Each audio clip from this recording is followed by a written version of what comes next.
2021-এর বিধানসভা নির্বাচনে আবকি বার 200 পার অমিত শাহের বেঁধে দেওয়া টার্গেটের ধারে পাশে পৌঁছাতে পারেনি বঙ্গ বিজেপি। আর 2026-এ যখন পশ্চিমবঙ্গের প্রায় প্রত্যেকটি মানুষ অপেক্ষা করছে কবে ক্ষমতার হস্তান্তর হবে, তা না হলে এই এত বড় একটা অপরাধ মনস্ক কিংবা কোরাপ্টেড সরকার যদি আরো 5 বছরের জন্য লাইসেন্স পেয়ে যায়, তাহলে বুঝতেই পারছেন যে পশ্চিমবঙ্গের আগামী প্রজন্মের ভবিষ্যৎ ঠিক কি হবে। এই রকম একটা সন্ধিক্ষণে খুব স্বাভাবিকভাবে আপনাদের আবেগকে সরিয়ে যদি একটু স্পষ্টভাবে আলোচনা করা যায় যে দেখুন, মুখোমুখি লড়াই যে হতে চলেছে তৃণমূল কংগ্রেস এবং বিজেপি, এ নিয়ে কোনো রকমেরই দ্বিমত থাকা উচিত নয়। সে আপনি কংগ্রেস কিংবা সিপিএম এর যতই সমর্থন করুন না কেন, কিন্তু এবারে 1 বছর আগে, বিধানসভা নির্বাচনের 1 বছর আগে শুভেন্দু অধিকারী তিনি টার্গেট সেট করে দিলেন। সেটা টার্গেট সেট করলেন কেন্দ্রীয় নেতৃত্বদের সঙ্গে কথা বলে, নাকি হঠাৎ করেই তিনি নিজে এই কথা বললেন, সেটা আমরা বলতে পারবো না। তবে তিনি যেটি বলেছেন যে এবারে তাদের লক্ষ্য হচ্ছে 180টি আসন। তার বক্তব্যটি শোনাবো এবং এ নিয়ে আজকে আলোচনা করব যে সত্যি সত্যি যে টার্গেটটা সেট করে দেওয়া হলো 2026-এর বিধানসভা নির্বাচনে, সেটা কি বিজেপি অ্যাচিভ করতে পারবে? 20টি আসন কেনই বা তারা কমিয়ে দিল অন্তত টার্গেট থেকে, সেই সমস্ত বিষয়ে আলোচনা করব। কিন্তু তার আগে দেখাবো বিরোধী দলনেতা এই বক্তব্যটি, যে বক্তব্যটি নিয়ে পশ্চিমবঙ্গের প্রত্যেকটি মিডিয়া চ্যানেলে একেবারে হই হট্টগোল পড়ে গিয়েছে। শুনুন আগে বক্তব্যটি। বাংলার সনাতনী সমাজ তখনই মুক্তি পাবেন যখন মমতা ব্যানার্জি প্রাক্তন হবে। এই জেলায় মমতা ব্যানার্জিকে আপনারা হারিয়েছেন। এই জেলার 2টো লোকসভা আসন নরেন্দ্র মোদীজিকে দিয়েছেন। শপথ নিন, আমরা দেব 16, রাজ্যে হব 180 অন্তত, এবং মমতাকে প্রাক্তন করব। শুনলেন বন্ধুরা, আমি দেখছিলাম গতকাল রাত্রির টক শোতে মোটামুটি সব চ্যানেলগুলোই এই শুভেন্দু অধিকারীর এই 180টি বেঁধে দেওয়া টার্গেট নিয়ে প্রচুর আলোচনা করে এটাই বলছেন কার্যত যে লড়াইয়ের আগেই তারা 200 আপকি বার 200 পার এই স্লোগান থেকে সরে গিয়ে 20টা মিনিমাম আসন তারা কমিয়ে দিচ্ছেন। যদিও সম্ভবত তারা খেয়াল করেননি যে বিরোধী দলনেতা বলেছেন যে ন্যূনতম 180টি আসন। ন্যূনতম কথাটির অর্থ যাদের কাছে বোধগম্য হয় না, তাদের কাছে রাজনীতির অন্য কি এক্সপ্লেনেশন আর আশা করা যায়। কিন্তু সে যাই হোক, তৃণমূল কংগ্রেস তো কটাক্ষ করবেই। তারপরে আবার কটাক্ষ করার দায়িত্ব যদি কুণাল ঘোষের মতো কোনো নেতৃত্বের হাতে তৃণমূল কংগ্রেস দিয়ে থাকে, তাহলে সেই কটাক্ষের পরিমাণ কতটা নিম্ন রুচির হতে পারে সে তো আমরা লক্ষ্য করেছি। এই প্রসঙ্গে কুণাল ঘোষ কি বললেন সেটাও আপনাদের শুনিয়ে নিতে চাইবো। নিশ্চিতভাবে আপনারা শুনুন, এবং তার একটা অঙ্গভঙ্গি করে বলার একটা ধরন রয়েছে। দয়া করে রাগ করবেন না, আজকে পর্ব এগিয়ে নিয়ে যাওয়ার খাতিরে সেই বক্তব্যটা শোনাতেই হচ্ছে। আগে শুনুন, আসছি ব্যাখ্যায়। লক্ষ্যমাত্রা বেঁধে দিয়েছেন শুভেন্দু, কমে গেছে। আগের বার বলেছিল আবকি বার 200 পার, এবার শুরু থেকেই নামছে নামছে নামছে। আগের বার ছিল আবকি বার 200 পার, তাতেই 77, এখন 60, প্রায় কমতে কমতে টার্গেট কমিয়ে ফেলেছে। লোকে টার্গেট বাড়ে, টার্গেট কমে, তার মানে জানে 28-30-এর বেশি হবে না, সেই জন্য টার্গেট শুদ্ধ কমতে শুরু করেছে। দুদিন আগে শুনছিলাম নাকি ভবানীপুর। শুনলেন বন্ধুরা, এটা ছিল কুণাল ঘোষের বক্তব্য যে খেলা শুরু হওয়ার আগেই বিজেপি 20টা আসন কমিয়ে ফেলল। এবং আপনাদের সামনে ওটাই আমি বললাম যে ন্যূনতম 180 আসন আর 180 আসনের টার্গেট, এই তফাৎটা যারা বুঝতে পারেন না, তারা হয় তাদের সত্যি রাজনীতিতে আসার কোনো রকমেরই তাদের যৌক্তিকতা বা তাদের কোনো রকমেরই মেরিট নেই, আর না হলে তারা জেনে বুঝেও মানুষকে বিভ্রান্ত করার জন্য এই ধরনের কাজ করছেন। সে যাই হোক না কেন, দেখুন কুণাল ঘোষ যে বক্তব্য বললেন, তৃণমূল কংগ্রেসের যে কোনো নেতাই হয়তো ওই ন্যূনতম শব্দটিকে বাদ দিয়ে তারা এটাই বলবে যে 180 টার্গেট দিয়েছে বিজেপি, কেন 20টি আসন কমিয়ে দেওয়া হলো। এবং যুদ্ধ শুরু বা লড়াই শুরু হওয়ার 1 বছর আগে যদি 180 টার্গেট বেঁধে দেওয়া হয়, 20টি আসন এমনি ছেড়ে দেওয়া হয়, তাহলে বিজেপি যে অত্যন্ত দুর্বল অন্তত এবারের নির্বাচনে, এমনটাই তারা প্রজেক্ট করতে থাকবেন বা শুরু করবেন। কিন্তু আপনারা কি মনে করছেন, এটা কি বিজেপির একটা রিয়েলিস্টিক টার্গেট বলে আপনাদের মনে হচ্ছে? আপনারা লিখে জানাবেন। কিন্তু কুণাল ঘোষের এই প্রসঙ্গের কিছু উত্তর আমার দেওয়া প্রয়োজন বলে মনে হয়।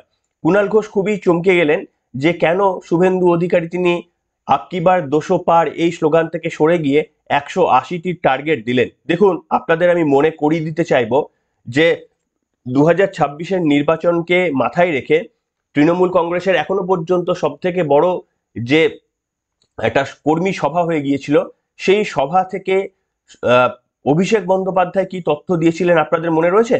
যাদের মনে নেই, বা কুণাল ঘোষের মতো ব্যক্তিত্বদের যারা এটাকে নিয়ে একটা রাজনীতির যুদ্ধের আঙিনায় নিয়ে আসার চেষ্টা করছেন, তাদেরকে আমি শুনিয়ে দিতে চাইবো যে তাদের সেনাপতি, যারা মনে করেন অভিষেক বন্দ্যোপাধ্যায় তাদের সেনাপতি, সেই তাদের সেনাপতি সম্ভবত নেতাজি ইন্ডোর স্টেডিয়াম থেকে এই কয়েকদিন আগে, সপ্তাহ দুয়েক আগে, তৃণমূলের করা একটি বড় কর্মী সমাবেশ থেকে কি ডাক দিয়েছিলেন, কি বক্তব্য বলেছিলেন, একটু শুনুন তো আগে। আমরা যতবার লড়েছি এদেরকে গোহারা হারিয়েছি। আমাদের লক্ষ্য, মমতা বন্দ্যোপাধ্যায় গত মাসে বিধানসভা থেকে বলেছে 2/3 বেশি আসন নিয়ে তৃণমূল ক্ষমতায় আসবে। 2/3 মানে 195 বা 196টা আসন। শুনলেন বন্ধুরা কি বললেন অভিষেক বন্দ্যোপাধ্যায়? আমি কিন্তু পুরো বক্তব্যটা ইচ্ছা করে শোনাইনি, একটা পার্ট শুনিয়েছি। অভিষেক বন্দ্যোপাধ্যায় এটাই বললেন যে আমাদের নেত্রী এবারে 2026-এর নির্বাচনে 2/3 আসন পাওয়ার ডাক দিয়েছেন। 2/3 মানে হচ্ছে 294টা আসনের মধ্যে 2/3 হলে 195-96টি আসনের ডাক দিয়েছেন মমতা বন্দ্যোপাধ্যায়।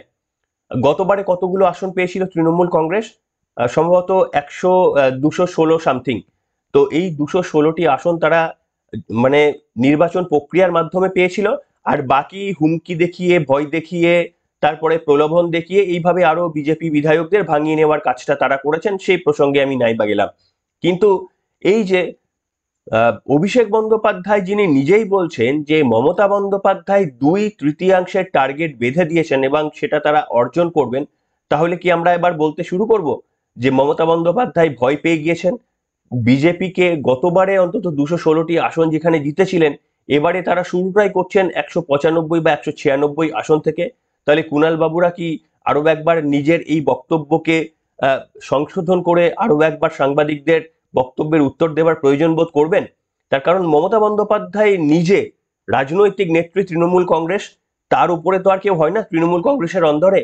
তিনি যদি একটা টার্গেট ঠিক করে দেন 1 বছর আগে থেকে, ক্ষমতায় থাকার পর এই রকম স্বৈরাচারী একটা রাজনৈতিক দল হিসাবে উঠে আসার পর কিভাবে বিরোধীদের সব দিক থেকে আক্রমণ করে, কখনো ভয় দেখিয়ে, কখনো লোভ দেখিয়ে, কখনো বন্দুকের নলের সামনে দল পরিবর্তন, কোথাও ঘর ছাড়া, এইভাবে মারাত্মক কিংবা পুলিশি নির্যাতনের যে ভয়ানক ঘটনা আমরা দিনের পর দিন প্রত্যক্ষ করেছি, এই এত কিছু করার পরেও তারা যদি মনে করে, তৃণমূল নেত্রী যদি মনে করে যে 2026-এ শুধুমাত্রই তাদের টার্গেট 195 থেকে 196, সেক্ষেত্রে শুভেন্দু অধিকারী 180টি আসনের টার্গেট দিয়ে খুব বেশি ভুল করেছেন বলে তো মনে হয় না। কিন্তু আপনাদের কি মনে হয়, আমি যদি ওই কুণাল ঘোষের বক্তব্যটিকে এবার সরিয়ে রাখি, যে 180টি আসনের লক্ষ্যমাত্রা যে শুভেন্দু অধিকারী দিয়েছেন, সেটা কি সফল হবে বলে আপনারা মনে করছেন? আপনাদের মতামত লিখে জানাবেন। তবে নিশ্চিতভাবে আপনারা হয়তো আমার মতামত শুনতে চাইবেন। দেখুন, একেবারে ডিটেল অ্যানালিসিস এখনো পর্যন্ত করে ওঠা সম্ভব হয়নি, নিশ্চিতভাবে আগামী দিনে করব। বিধানসভা ভিত্তিক সেই অ্যানালিসিস আমি নিজে করে আপনাদের সামনে কখনো না কখনো ডেফিনেটলি নিয়ে আসব। কিন্তু গ্রস যদি বলতে হয়, আমাকে যদি জিজ্ঞাসা করেন, আমি বিশ্বাস করি 160+ আসন পাওয়া সম্ভব। পুরো উত্তরটা শুনবেন, না হলে পুরো বার্তাটা যাবে না।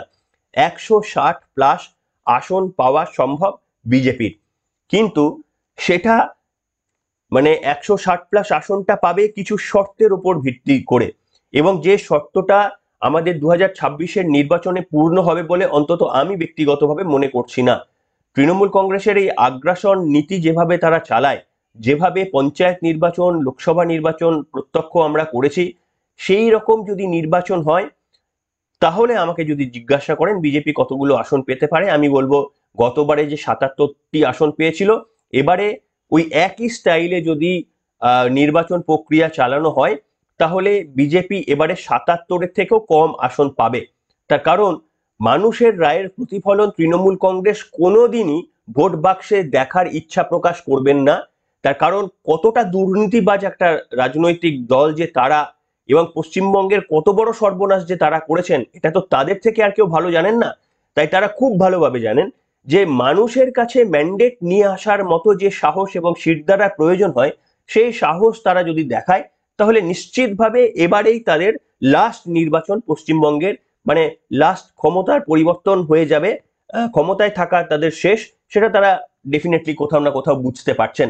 তাই আমার ব্যক্তিগতভাবে মতামত, যত দিন এগোবে, ধরুন এবারে ক্ষমতার পরিবর্তন হলো না, পরের যদি 5 বছরের কথা বলি, নেক্সট বিধানসভা নির্বাচনের 2029-এর বিধানসভা নির্বাচনও যদি হয়, তখন তো তৃণমূল তো আরো দুর্নীতিগ্রস্ত, আরো অত্যাচারী সরকারের ভূমিকায় পর্যবসিত হবে, এবং তখনও এই অত্যাচারের মাত্রা তারা যতটাই ব্যাকফুটে যাবে, তাদের এই অত্যাচার দ্বিগুণ, তিনগুণ, চতুর্গুণ, কারণ তারা কত বেশি অত্যাচারিত হতে পারে সেই নিদর্শন তারা দিয়ে দিয়েছে। একটা রুথলেস, মায়া দয়া বলে ছেড়ে দিন, এসব ছেড়ে দিন, নৃশংসতার চরম যদি মানে বলা হয়, তাহলে সেই ধরনের রাজনীতিতে যারা বিশ্বাস করেন তাদের কাছে লড়ে একেবারে মানে পরিষ্কারভাবে মানুষের ম্যান্ডেট নিয়ে জিতে 180টা বিজেপির পক্ষে আসন আনা কোনোভাবেই সম্ভব নয়, যদি না এই কথাটা অমিত শাহের বা নরেন্দ্র মোদীর তাদের বোধগম্য এখনো পর্যন্ত হয়ে না থাকে।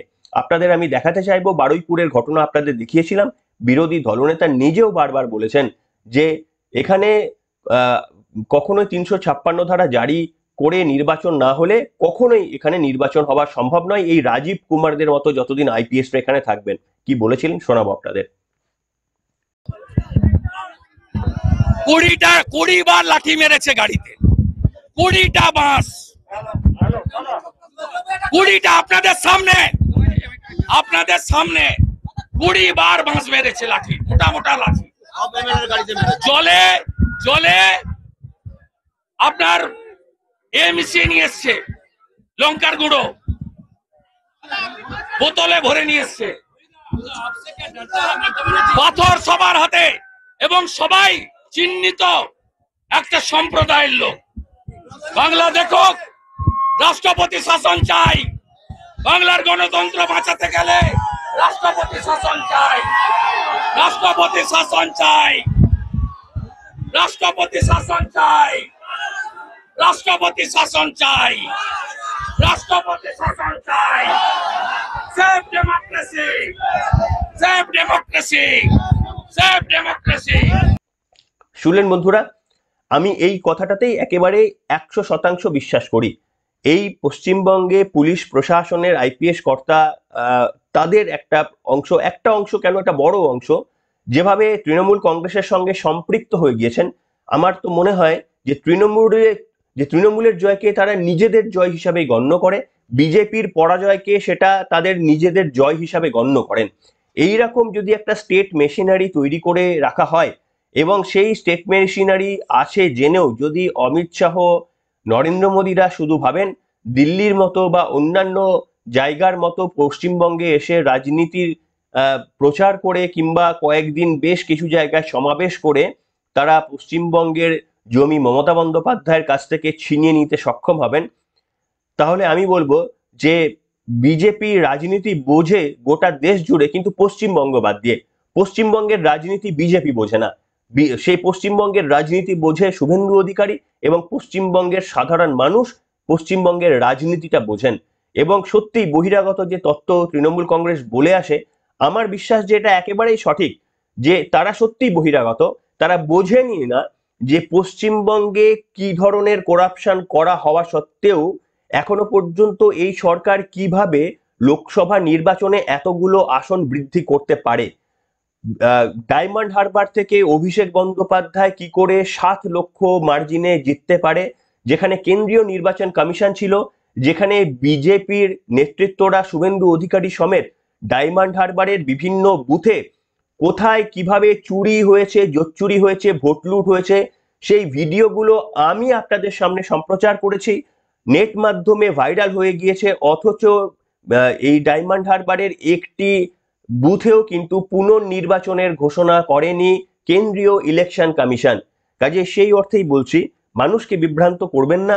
শুভেন্দু অধিকারীদের ফালতু আপনারা ট্র্যাপে ফেলে রেখেছেন, তার কারণ শুভেন্দু অধিকারীদের আপনারা একদিকে বলছেন যে যাও তোমরা বাংলাতে গিয়ে একেবারে প্রচারের ঝড় তুলে নিজেদের জীবনকে কার্যত একটা মানে পণের জায়গায় রেখে যে কোনো মুহূর্তে জীবন নাশ হতে পারে, কিভাবে বিরোধী দলনেতা সব থেকে উচ্চ পর্যায়ের সিকিউরিটি মমতা বন্দ্যোপাধ্যায়ের পরেই যার পাওয়া উচিত তার গাড়িতে কিভাবে হামলা চালাচ্ছে দুষ্কৃতীরা, এবং সেই ঘটনার পরে আমাদের রাজ্য একেবারে নিশ্চুপ। একটা ছোট্ট অংশ দেখাবো এই প্রসঙ্গে বিরোধী দলনেতা কি বলেছিলেন, যে রোহিঙ্গা মুসলিমরা তাকে আক্রমণ করার চেষ্টা করেছিল। দেখুন। আলিপুরে যারা রোহিঙ্গা মুসলমানদের এনে আমাকে এবং 50 জন এমএলএ কে অ্যাটাক করেছে, আমার কর্মীদের আমি ক্ষত রেখেছি, জড়াতে দিন, আমাদের উপর দিয়ে যাওয়া হয়েছে। 2 জায়গায় ব্লক করেছিল, আমাকে আটকাতে পারেনি, আমি ওদের উপর দিয়ে গেছি। মৃত্যু হলেও আমাকে যেতে হতো, আমি ফিরে এলে তাহলে আমাদের পশ্চিমবাংলার গণতন্ত্রের শরীর সমাধি হবে। আমি সেটা করতে দিইনি, আমি গেছি। এই যে এনার নাম হলো শাহজাহান আলী সর্দার, ইনি জিপি মেম্বার মল্লিকপুর। পশ্চিমবাংলার জনগণ দেখুন, এক জায়গায় 1500, দ্বিতীয় জায়গায় প্রায় 1000, হাতে লাঠি, কাঁচা বাঁশ, কাঠের বাটাম, হাতে পাথর, জলের পাউচে লঙ্কা গুঁড়ো মিশানো জলের পাউচ, গোটা মাইক, শয়ে শয়ে পুলিশ, আইপিএসরা মার্ক করছে অ্যাডিশনাল এসপি বারুইপুর, যেটা এলওপির গাড়ি, গাড়িটা 4 নম্বরে ছিল। এই গাড়িটা মার্ক করছে পুলিশ, ওদেরকে বলা হচ্ছে দেখুন ইনি হচ্ছেন কালকের হোতা শাহজাহান আলী সর্দার। বাংলার মানুষ চিনে রাখুন এদের মুখ, এদের চিনে রাখা দরকার আছে। ইনি হচ্ছেন বাপন গাজী, কুমারহাট, বারুইপুর। একে বাংলার মানুষ একটু চিনে রাখুন। এই যে বিখ্যাত বিখ্যাত ব্যক্তি, তৃণমূলের সম্পদ, গোটা রাজ্যটাকে কোথায় নিয়ে যাচ্ছে।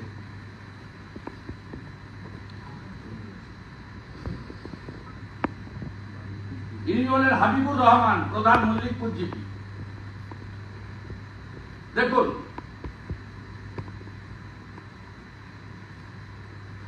দেখুন এই লোকগুলোকে চিনে রাখা দরকার, পরে কাজে লাগবে। ইনি হলেন মুজাফফর আহমেদ, কাউন্সিলর 10 নম্বর ওয়ার্ড, বারুইপুর মিউনিসিপালিটি।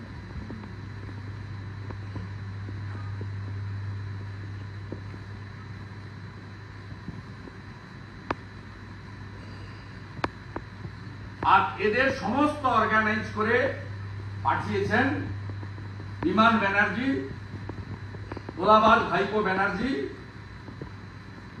আর পলাশ ঢালি এসপি। আপনারা আমাকে আটকাতে পারেননি। দেখলেন বন্ধুরা, তো শুভেন্দু অধিকারীরা মাঠে ময়দানে থেকে লড়াই করবেন, এটাই স্বাভাবিক। কিন্তু এই লড়াইয়ের পর যে পশ্চিমবঙ্গে ক্ষমতার হস্তান্তর হবে বলে যারা মনে করছেন, তারা ডায়মন্ড হারবার মডেলটা জানেনই না। ডায়মন্ড হারবার মডেল যদি আপনারা জানতেন তাহলে বুঝতে পারতেন যে পশ্চিমবঙ্গে কোনোভাবেই নির্বাচন করিয়ে, মানে যে পদ্ধতিতে অন্যান্য রাজ্যে নির্বাচন হয় সেই একই পদ্ধতিতে পশ্চিমবঙ্গে নির্বাচন করিয়ে ক্ষমতার পরিবর্তন করা কোনো অলৌকিক ঘটনা ছাড়া ক্ষমতার পরিবর্তন হতে পারে না। সেটা আজকে বলে বলছি না, 10 বছর 15 বছর পরেও ক্ষমতার পরিবর্তন হবে না, যদি না কোন ভূতে কোন ঘটনার উপর ভিত্তি করে তৃণমূল কংগ্রেস বারবার এই ম্যাজিকটা করছে। ম্যাজিক তো গণতন্ত্রে হতে পারে না, এটা একেবারেই একটা অঙ্ক, ফিগার। সেই ফিগারটাকে পরিবর্তন করে পশ্চিমবঙ্গের রাজনীতিটাকে যারা ম্যাজিকে পরিণত করে দিয়েছে, সেই ম্যাজিকের লজিকটা যদি বিজেপি কেন্দ্রীয় নেতৃত্ব ধরতে না পারেন, এবং যে ম্যাজিকের দ্বারা তৃণমূল কংগ্রেস হেরে যাওয়া সিটগুলোতেও জিতে যাচ্ছেন যে ম্যাজিকের উপর ভিত্তি করে, সেইটা যদি ক্র্যাক করতে না পারেন এবং কেন্দ্রে এই মুহূর্তে ক্ষমতায় থাকা সত্ত্বেও যদি সেই ম্যাজিক তারা ক্র্যাক করতে না পারেন, তাহলে বলা ভালো যে আপনারা সমস্ত রাজ্যে জয়যুক্ত হতে পারেন। এমনও একটা দিন আমরা দেখতে পারবো যে পশ্চিমবঙ্গ বাদে হয়তো ভারতবর্ষের প্রত্যেকটি রাজ্য আপনাদের দখলে চলে গিয়েছে। কিন্তু একথা আপনারা মিলিয়ে নেবেন, পশ্চিমবঙ্গে দাঁত ফোটানোটা কখনোই সোজা হবে না। তার কারণ নির্বাচনের মধ্যে দিয়ে মানুষের ম্যান্ডেট নিয়ে তৃণমূল কংগ্রেস কখনোই নির্বাচন লড়তে যাবে বলে আমার ব্যক্তিগতভাবে অন্তত বিশ্বাস হয় না। তবে কি সব জায়গাতেই একেবারেই ভুয়ো ভোট হয় না? আমি বলছি না সব জায়গাতে ভুয়ো ভোট হয় না, করার প্রয়োজন হয় না। তার কারণ মমতা বন্দ্যোপাধ্যায়ের একটা পপুলারিটি রয়েছে, একটা বিরাট জায়গায় এখনো পর্যন্ত তৃণমূল কংগ্রেসের সমর্থকরা, সাধারণ মানুষরা স্বতঃপ্রণোদিতভাবে তাকে ভোট দেন। এত চুরি দুর্নীতির পরেও, এত মানুষকে ঠকানোর পরেও, পশ্চিমবঙ্গের পোভার্টি লেভেল এত নিচে নেমে যাওয়ার পরেও পশ্চিমবঙ্গের সাধারণ মানুষরা মমতা বন্দ্যোপাধ্যায়কে স্বতঃপ্রণোদিতভাবে ভোট দেয় বেশ কিছু জায়গায়। কিন্তু যে জায়গাগুলো, যেখানকার মানুষ সচেতন, যেখানকার মানুষ প্রতিবাদী ভূমিকা পালন করেন, যেখানকার মানুষের পিঠের শিরদাঁড়াটা কিছুটা সোজা, তারা কিন্তু যখন এইভাবে ভোটে দাঁড়িয়ে তৃণমূল কংগ্রেসকে তাদের ভোটের অধিকারের মাধ্যমে জবাব দিতে চায়, সেই অধিকারটুকু কিন্তু তৃণমূল কংগ্রেস শুধুমাত্র ওই জায়গা থেকে কেড়ে নেয়। সেই কারণেই আপনারা বলতে পারেন যে আমার জায়গা শান্তিপূর্ণ ভোট হয়। আপনি একটা জায়গা দেখাবেন যে যেখানে বিরোধীরা জিতেছে অথচ শান্তিপূর্ণভাবে ভোট হয়েছে। এটা যদি দেখাতে পারেন তাহলে বুঝবেন যে হ্যাঁ, তৃণমূল কংগ্রেস সত্যি একটা গণতান্ত্রিক একটা দল। যেখানেই বিরোধীরা জিতবে সেখান থেকেই তাদের ব্লু প্রিন্ট রেডি, যে সেখানে সব থেকে বেশি করে কিভাবে অগণতান্ত্রিক পদ্ধতিতে পুলিশকে কাজে লাগিয়ে কিংবা তাদের ক্যাডারকে কাজে লাগিয়ে কোনোভাবেই বিজেপিকে সেখান থেকে যেন জিততে না দেওয়া হয়, তার প্রচেষ্টা তারা করে থাকে। আর আমাদের নিশ্চিতভাবে শুভেন্দু অধিকারী একা যেভাবে মাঠে নেমে লড়াই করছেন, বিজেপির আর বাকি রাজনৈতিক নেতৃত্বদের তো আর চোখে দেখা পড়ে না, সেই লেন্স দিয়ে খুঁজলেও তাদের দেখা যায় না। কাজে যারা মনে করছেন শুভেন্দু অধিকারীর এই বেঁধে দেওয়া 180টি আসন জয়যুক্ত তিনি হবেন, শুভেন্দু অধিকারী এটা বলেছেন যে তমলুক থেকে, পূর্ব মেদিনীপুর থেকে 16টি আসন তিনি মোদিজিকে উপহার দেবেন। সেখানে 16টি আসন রয়েছে, 16টা না হলেও নিজের পক্ষে 12টি আসন তারা উপহার দিতে পারবেন, এই বিশ্বাস আমার রয়েছে। কিন্তু গোটা পশ্চিমবঙ্গের দায়িত্ব তো শুভেন্দু অধিকারীকে আপনারা সেই অর্থে দেননি। রাজ্য সভাপতির দায়িত্ব শুভেন্দু অধিকারীর নয়। আর যাকে রাজ্য সভাপতির দায়িত্বে দিয়েছেন তিনি শুধু সোশ্যাল মিডিয়াতেই অ্যাক্টিভ। কাজেই এই পদ্ধতি মেনে পশ্চিমবঙ্গের ক্ষমতার পরিবর্তন হবে বলে যারা মনে করছেন, আমার অন্তত তাদের সঙ্গে বেশ কিছুটা দ্বিমতই রয়েছে। কেন্দ্রীয় নেতৃত্ব যদি কিছু করতে না পারে তাহলে নিশ্চিতভাবে পশ্চিমবঙ্গে পরিবর্তনের আশাটা না করাই ভালো। আপনাদের মতামত লিখে জানাতে পারেন। এখনকার মতো এখানেই শেষ করলাম।